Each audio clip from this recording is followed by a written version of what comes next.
Hi, today we're going to show you how to make kefir. Kefir is a fermented drink made from either cow's or goat's milk and originates from Eastern European countries. The best milk to use is whole organic milk. Personally, I like to use raw, unhomogenized milk from a local farm, but this isn't suitable for everybody. The grain-like colonies of the beneficial yeast and bacteria resemble cottage cheese and have a slightly rubbery texture. Over approximately 2 days at room temperature, the microorganisms multiply and ferment the sugar in the milk, turning it into kefir. The grains can be used again for the next batch of kefir. Kefir tastes like a sort of a sour yogurt, but it has a thinner consistency. But it is much more potent as it contains up to 50 strains of bacteria and beneficial yeast, which make it a very rich and diverse probiotic food. Studies suggest it can boost your immune system, help with digestive problems, and improve bone health. There are a number of companies online that will supply kefir grains, and the cost is about £5 to £8 for a teaspoonful.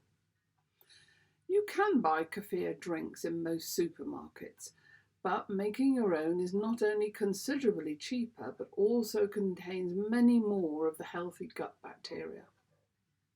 Most commercial drinks contain between 10 and 13 strains, while homemade kefir contains 50 plus. The grains grow and multiply in the milk at the rate of about 10 to 15% each time you feed them. So gradually over a period of time, you'll find your teaspoonful will quickly become 2 to 3 teaspoonfuls. And if you continue to add that amount, you'll end up with 2 to 3 tablespoons in a few weeks.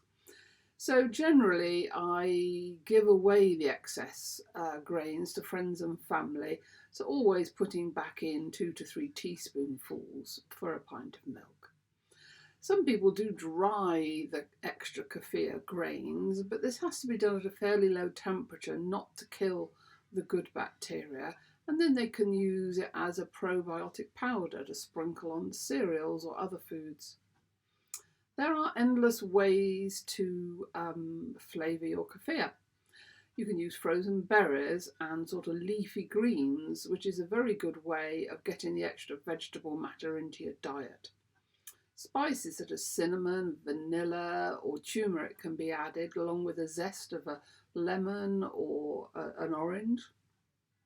To make a substantial breakfast, you could also blend in some oats and maybe a tablespoon of a nut butter along with some fruit if you like.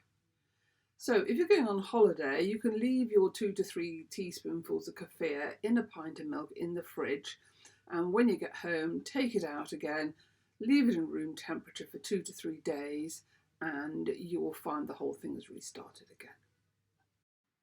While you're waiting to receive your kefir grains in the post, it's good to get hold of a glass bowl with a plastic sieve and a plastic spatula, as the kefir is a bit affected by anything metal. When you first receive your kefir grains in the post, you will get about a teaspoonful.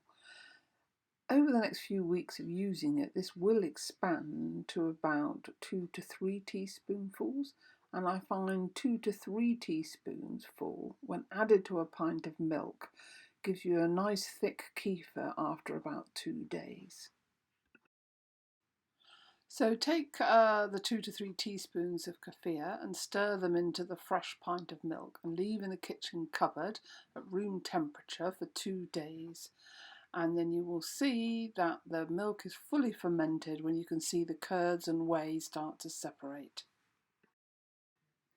When your milk is fully fermented, tip it through the plastic sieve, pushing it through with the spatula until you're left with the slightly rubbery kefir grains in your sieve, which can be reused. So I'm going to keep adding 2 to 3 teaspoonfuls of kefir to the next fresh pint of milk.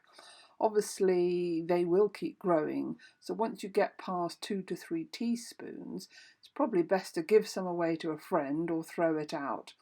If you keep adding it, maybe 2 to 3 tablespoons, you will find it'll ferment quite quickly and you'll soon be overrun with more kefir than you can drink. If you stir the contents of the bowl, you will end up with quite a thick, yogurty drink. Put the kefir into a jug and store in the fridge and use over the next 2 days. Kefir is good to use in the smoothie.